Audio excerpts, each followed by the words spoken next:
ঠিক আছে। কি আরেকবার বলে দিন।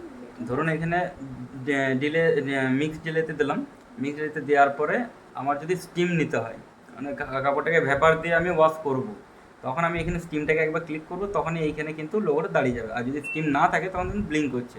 এটা স্টিম নেই, 1 ঘন্টা টাইম। স্টিম নিয়ে নিলাম, আমার 1 ঘন্টা 25 মিনিট হয়ে গেল।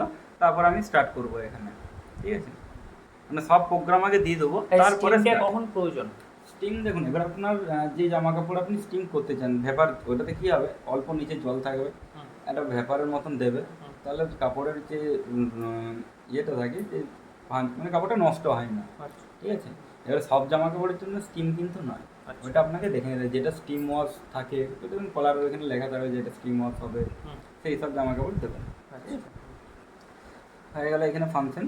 এবার যদি প্রোগ্রামটাকে মানে বন্ধ করতে চান, মেশিনটাকে কখনো পাওয়ার অফ করতে চান এখানে, তখন প্রোগ্রামটাকে ক্যান্সেল করতে হলে এখানে 3 সেকেন্ড টিপে ধরে থাকবো, বন্ধ হয়ে গেল। চলতে চলতে ওটা করা চলবে না, চলতে চলতে কেন, মানে এমনিতে এইটা যদি আপনি ধরুন যে ভুলবশত একটা অন্য প্রোগ্রামে দিয়ে দিয়েছেন, হ্যাঁ হ্যাঁ, এই ধরুন আমি এখানে পাওয়ার অন করলাম, আমি এক্সপ্রেসে দিয়ে দিলাম ভুল করে, এক্সপ্রেসে স্টার্ট করে দিলাম, ঠিক আছে।